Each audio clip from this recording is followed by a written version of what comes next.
Welcome to HOA Control Freaks. The board picked the wrong week to play games.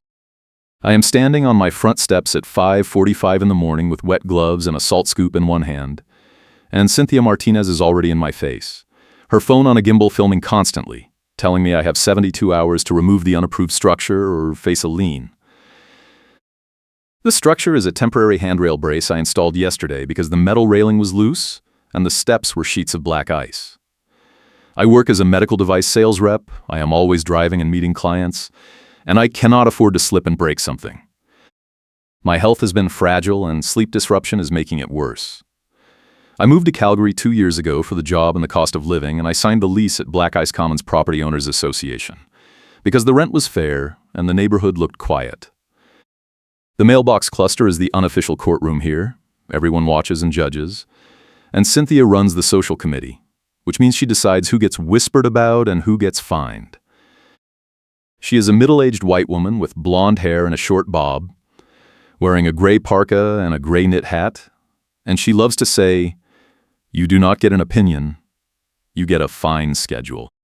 This morning she is holding a small bucket with a cheap flashlight headlamp clipped to the handle, and she is waving a printed sheet that has no readable text, but I know it is a violation notice because she has been handing them out like candy since the first snow.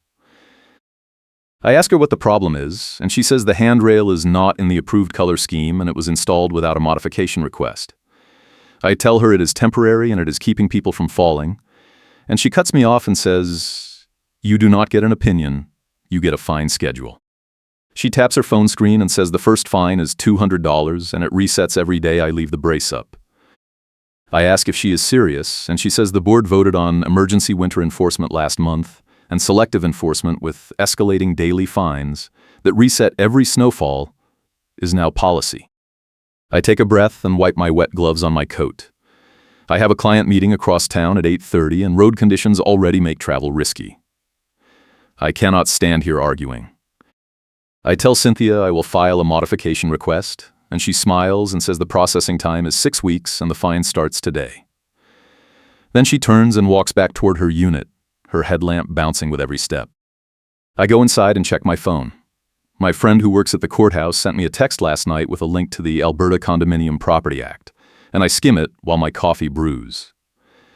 The act says HOAs have to follow their own rules, and selective enforcement is a problem if you can prove intent. I open the Black Ice Commons bylaws on my laptop and scroll through the modification section. It says emergency safety repairs are allowed as long as you notify the board within 48 hours.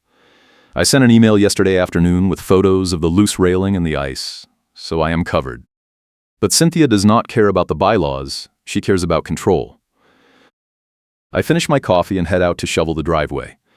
The snow from last night is heavy and wet, and my back is already sore. I am halfway done when Cynthia appears again, this time with a board member I recognize from the annual meeting. He is pretending to be neutral, standing a few feet back with his arms crossed, but he is nodding along while Cynthia points at my driveway and says I pushed snow onto the common property strip. I look at the strip, which is a narrow patch of dead grass between my driveway and the sidewalk, and I can see maybe an inch of slush that slid off my shovel. I tell her it is an accident and I will clean it up, and she says it is a separate violation and the fine is $100. I ask the board member if he agrees with this, and he shrugs and says the rules are the rules. Cynthia smiles and says, "Your camera does not matter. My minutes are the truth." I realize she is talking about my phone, which I pulled out of my pocket a minute ago and set on the hood of my car. I did not even turn it on yet, but she is already defensive. That tells me she knows she is pushing too hard. I clean up the slush and finish shoveling. By the time I get in my car, it is 7:15, and I am already behind schedule. The roads are slick and the plows have not been through yet, so I drive slowly and text my client to warn him I might be late. He says no problem, but I hate being late.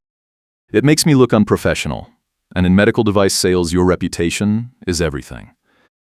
The meeting goes fine, but I am distracted the whole time. I keep thinking about Cynthia and her fines, and I realize she is setting me up for something bigger. Selective enforcement with escalating daily fines that reset every snowfall means she can keep hitting me forever as long as it keeps snowing. And this is Calgary in January, so it is going to keep snowing. I need to shut this down fast before it spirals. I call my friend at the courthouse on the drive home. His name is Derek, and he has been through 2 HOA fights himself, so he knows the game. I tell him about the handrail and the fines, and he laughs and says it sounds like Cynthia's trying to force me out. He says the first thing I need to do is get everything in writing, because HOA boards hate creating a paper trail. He also says I should look into whether the management company is properly contracted, because a lot of small HOAs in Alberta let their agreements lapse and keep operating anyway. If the management company does not have a valid contract, any enforcement action they take is void. That gets my attention. I ask Derek how I would find out, and he says I can request a copy of the management agreement under the Condominium Property Act. The HOA has to provide it within 15 days, and if they refuse or cannot produce it, that is a red flag. He also says I should document everything Cynthia does, because if I ever need to file a complaint or go to a hearing, I will need proof of harassment. I thank Derek and hang up. When I get home, Cynthia is standing by the mailbox cluster with 2 other residents, and they all stop talking when I walk past. I do not say anything, I just go inside and start drafting my request for the management agreement. I keep it polite and formal, and I cite the specific section of the act that gives me the right to see it. I email it to the board and copy the management company, and then I sit back and wait. The next morning I wake up to another notice taped to my door.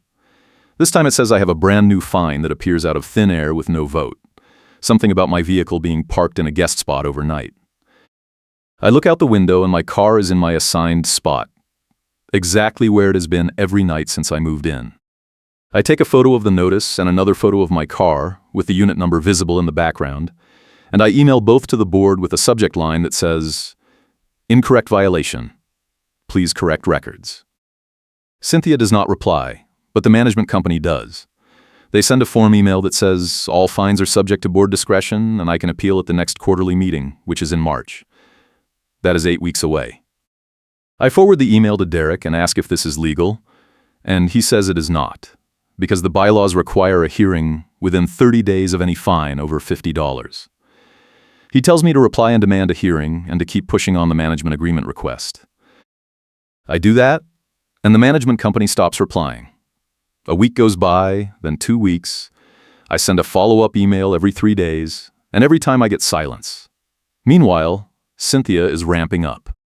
She starts leaving notes on my car windshield, printed sheets with no readable text, but I know they are warnings about snow removal and ice melt distribution.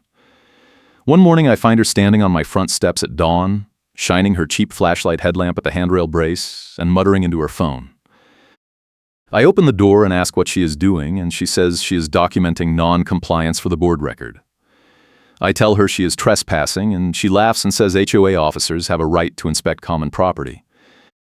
I point out that my steps are not common property, and she says the handrail attachment point touches the shared railing system, so it counts. I act like I am backing down, because timing was the whole weapon. I know Cynthia thinks she has me trapped, and I want her to keep escalating until she makes a mistake I can use. So I nod and say I will take the brace down as soon as the steps are safe, and she smiles and says she will hold me to that. Then she leaves, and I go back inside and add the trespassing incident to my documentation file. The next day I get a call from a tow company. The driver says he has an order to remove my vehicle from Black Ice Commons for repeat parking violations. I tell him my car is in my assigned spot and there are no violations, and he says he is just following the work order. I ask who authorized it, and he says the property management company. I tell him to hold on, and I run outside with my phone. The driver is already hooking up my car. I start recording video and tell him he does not have my permission to tow, and I will file a police report if he takes my vehicle. He stops and calls his dispatcher, and after a few minutes he unhooks my car and says the order has been canceled. He drives away, and I stand there shaking with adrenaline. I call Derek immediately. I tell him what just happened, and he says that is a second tow attempt after I put them on notice to stop, which is grounds for harassment. He also says I should file a police report anyway, just to create an official record. I do that, and the officer who takes the report says it sounds like a civil dispute, but he notes everything down and gives me a case number. That night I get an email from the management company. It is short and says they are reviewing my request for the management agreement, and they will respond when they have completed their internal audit. I forward it to Derek, and he says that is a stalling tactic. He tells me to send one more email giving them a final deadline, and if they do not respond, I should file a formal complaint with the provincial regulator.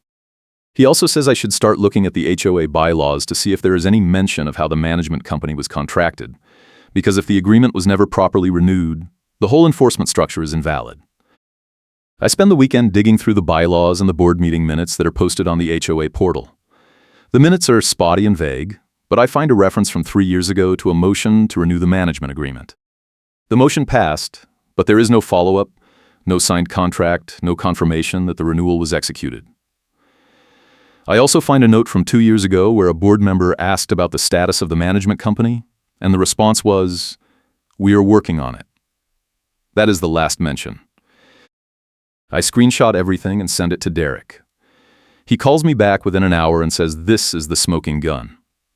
If the management company was never properly contracted or renewed, then any fines, towing orders, or enforcement actions they have taken on behalf of the HOA are not legally binding. He says I need to get a written admission from the board or the management company, because that will let me demand a refund of all the fines and possibly go after them for harassment. I sit down and draft a formal demand letter. I cite the Condominium Property Act, I reference the missing management agreement, and I attach the screenshots of the meeting minutes. I say that unless the board can produce a valid signed contract within 7 days, I will consider all fines void, and I will pursue a refund of fees that hits the ledger like a slap. I also say that any further enforcement actions, including towing or liens, will be treated as harassment, and I will file complaints with the provincial regulator and the local police. I send the letter to the board, the management company, and the tow company, and I copy Derek for good measure. Then I wait. 2 days later, Cynthia shows up at my door again. This time she is not alone. She has brought the same board member from before, and they both look angry. Cynthia says I am creating a hostile environment and spreading false information, and she says the board is considering a special assessment to cover the legal fees I am causing. I ask her if she has the management agreement, and she says that is confidential board business. I tell her it is not confidential under the Act, and if she does not produce it, I will assume it does not exist. The board member says I am being unreasonable, and I say I am being thorough. Cynthia leans in and says, "You do not get an opinion, you get a fine schedule." I smile and say, "Your camera does not matter. My minutes are the truth." She freezes, and I can see the moment she realizes I am quoting her. She starts to say something, but I cut her off and say I have everything documented, including her trespassing, her fake parking violation, and her cozy relationship with the tow vendor, which I found out about when I pulled the call logs from the tow company under Alberta's Freedom of Information rules. The board member looks at Cynthia, and she looks at me, and then they both leave without another word. That night I get a call from Derek. He says the management company just posted a notice on the HOA portal saying they are suspending all enforcement actions pending a review of their contract status. He also says someone from the board reached out to him asking if I would be willing to settle. I tell Derek I am not interested in settling unless I get a full refund of the fines, a written apology, and a guarantee that Cynthia will not have access to the enforcement tools anymore. Derek says he will pass that along. The next week is quiet. No more notices, no more visits from Cynthia, no more tow trucks. I keep checking the HOA portal, and I see that the board has scheduled an emergency meeting for the following Saturday. The agenda says they will be discussing the management agreement and potential changes to the enforcement policy. I mark my calendar. The day before the meeting, Cynthia tries one last stunt. I wake up at 6 in the morning to the sound of water running outside. I look out the window and see her standing in the street with a small bucket, pouring water onto the asphalt near my driveway.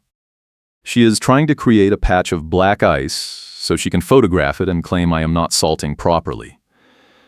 But she does not realize I have a security camera pointed at the street, and it is recording everything. I grab my phone and run outside. Cynthia sees me coming and tries to walk away, but I keep recording. I ask her on camera what she is doing, and she says she is testing the ice conditions for safety. I point to the bucket in her hand and ask why she is pouring water, and she says it is snow melt from her driveway. I zoom in on the bucket and say it looks like tap water to me, and she says, I am harassing her.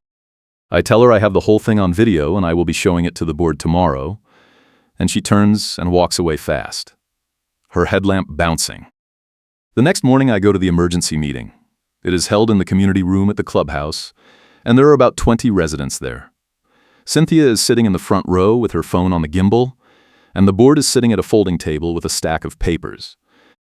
The board president opens the meeting and says they have reviewed the management agreement situation, and they have determined that the agreement was never properly renewed after it expired 3 years ago. He says the board takes full responsibility for the oversight, and they are working with a lawyer to draft a new agreement. He also says that any enforcement actions taken by the management company in the past 3 years are being reviewed, and residents who believe they were unfairly fined can submit a request for a refund. I raise my hand and ask if that includes towing orders. The board president looks uncomfortable and says yes. I ask if it includes fines that were based on selective enforcement, and he says that is being reviewed on a case-by-case basis. I stand up and say I have video evidence of Cynthia pouring water to create fake black ice, and I have call logs showing she has a cozy relationship with the tow vendor, and I have documentation of her trespassing and issuing fake violations. I say I want a full refund of all fines, and I want her removed from any enforcement role. The room goes silent. Cynthia stands up and starts yelling that I am lying and I am trying to destroy the HOA. She says I am the problem, not her, and she says she has been protecting property values while I have been breaking rules. I play the video of her pouring water on my phone and hold it up so everyone can see. Several residents gasp. The board president tells Cynthia to sit down, and she refuses. He tells her again, and she says, "You do not get an opinion, you get a fine schedule." One of the other board members mutters something, and the president says the board will take this under advisement, and they will issue a decision within 10 days. The meeting wraps up, and I leave feeling good.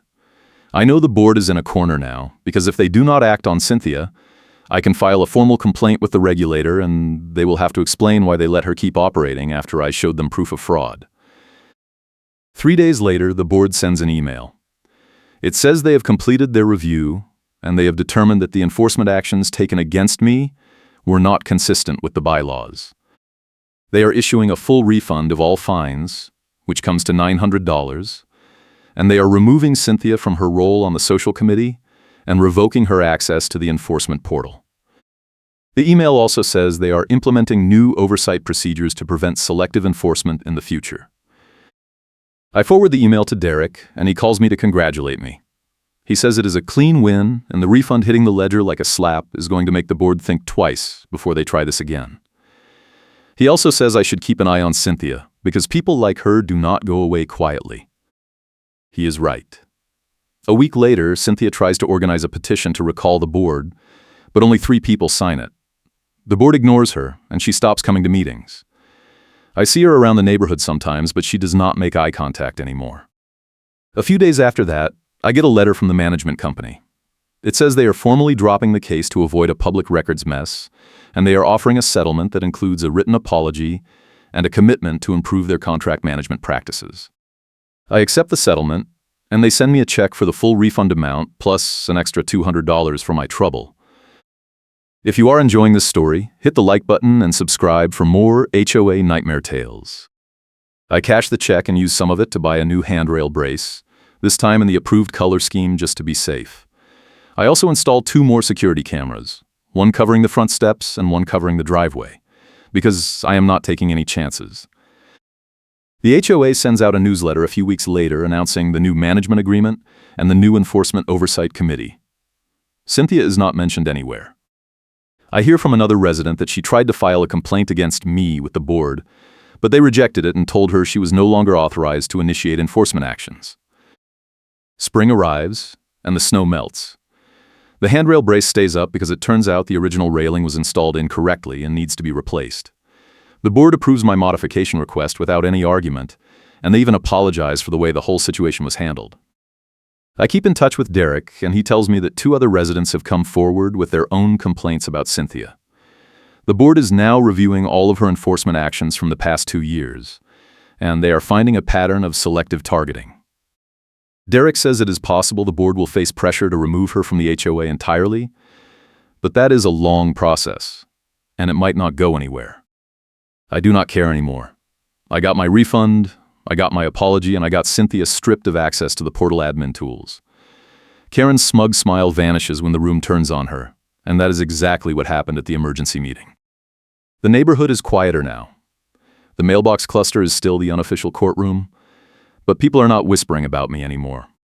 A few residents have even thanked me for standing up to Cynthia, and one of them said she was planning to move out because of the harassment, but now she feels like she can stay. I still have a client meeting across town, and road conditions are still unpredictable in the winter, but at least I do not have to worry about coming home to a fake violation notice or a tow truck in my driveway. My health is improving too, now that I am getting proper sleep without the constant stress of wondering what Cynthia will do next.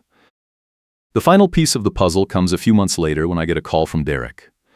He says the provincial regulator opened an investigation into the management company after receiving multiple complaints from Black Ice Commons residents.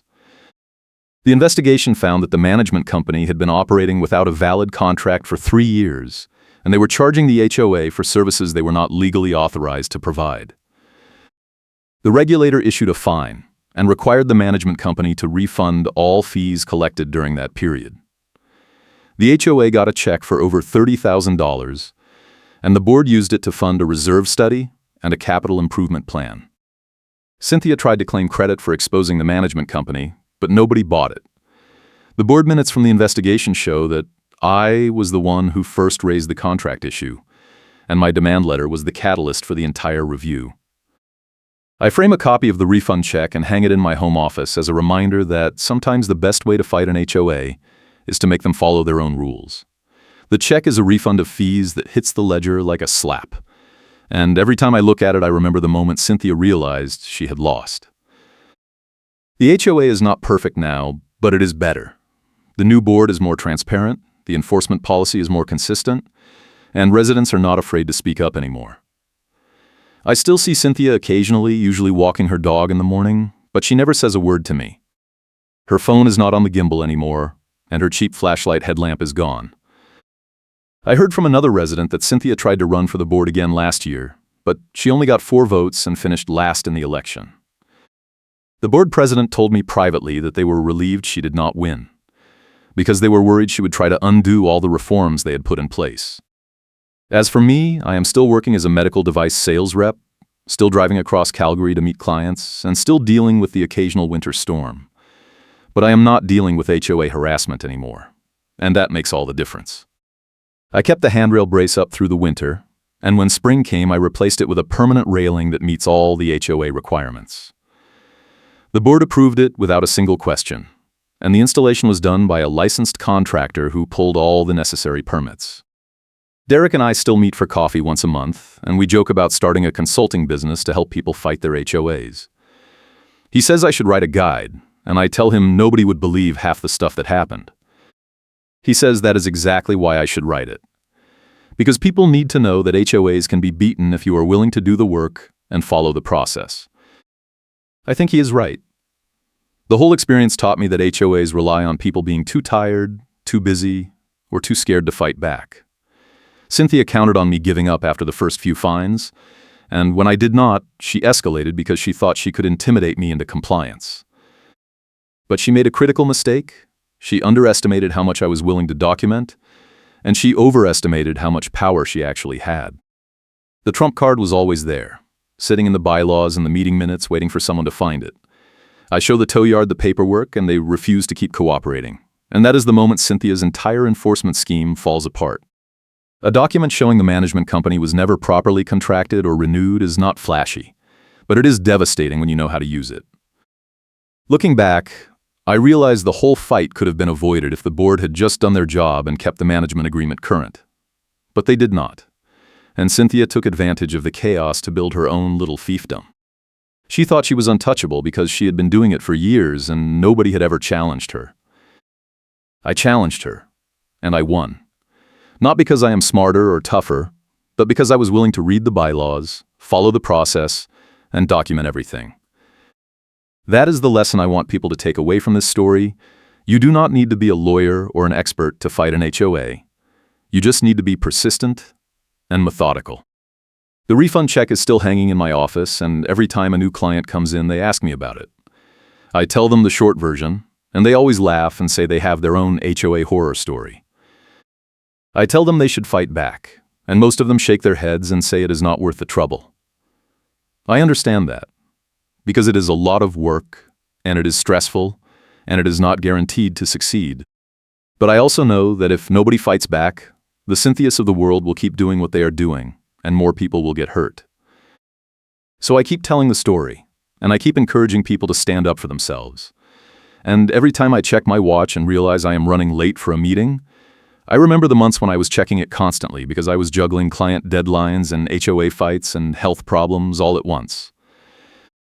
Those months were brutal, but they taught me that I am stronger than I thought, and that sometimes the only way out is through. The handrail is still there, solid and safe, and I use it every day. The steps are not icy anymore, but I am glad I put the brace up when I did, because it gave me something to fight for. It was not just about the fine or the principal, it was about making sure I could walk out my front door without worrying about slipping and falling. That is a basic right, and no HOA should be able to take it away. Cynthia learned that lesson the hard way. Karen gets stripped of access to the portal admin tools, the HOA drops the case to avoid a public records mess, and I walk away with a refund of fees that hits the ledger like a slap. Karen's smug smile vanishes when the room turns on her, and it never came back. Thanks for watching, and I will catch you in the next one.